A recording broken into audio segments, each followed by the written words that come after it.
Durgapur boys তাদের কাছে কিন্তু ব্যবধান যথেষ্ট বড় হচ্ছে এবং সেখান থেকে দাঁড়িয়ে 3টি গোল ইতিমধ্যে পরিশোধ করতে হবে হলুদ জার্সিধারী দুর্গাপুর বয়েজকে।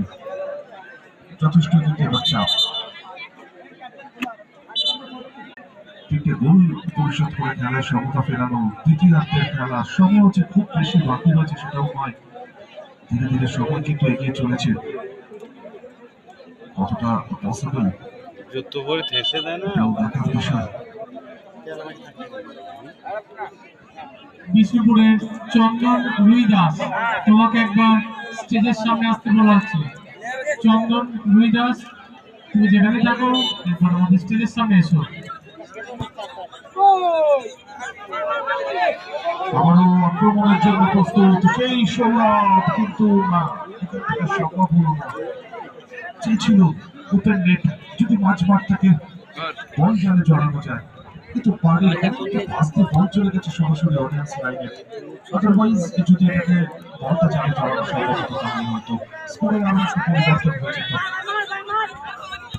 আবারও কিন্তু অনেকটা গেছে প্রান্ত থেকে আক্রমণের চেষ্টা, প্রতিরোধ করতে কিন্তু প্রতিপক্ষ খেলোয়াড়ের একেবারে ঘিরে ধরেছে, কারণ বিপদ বুঝতে পারছে তারা। গোলকিপার ওদিক থেকে তার সতীর্থ খেলোয়াড়কে পাঠিয়ে দেওয়া হয়েছে বল জার্সি 50 আক্রমণ, ওখান থেকে বল ছেড়ে গিয়েছে দুর্গাপুর বয়েজ। সেখান থেকে পাঁচজনের কাছে বল, পাঁচজন থেকে অনেকটা উপরে ধসানো বল, অনিলের এদিকে রানার রয়েছে।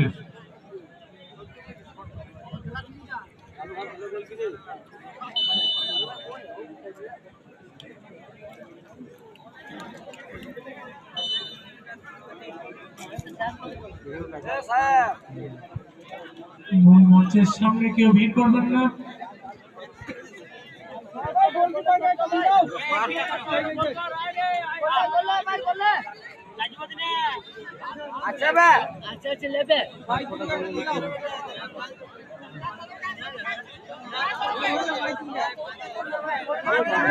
আক্রমণ এবং সেখান থেকে আরো একটা গোল চলে আসবে, পসিবল হলো না।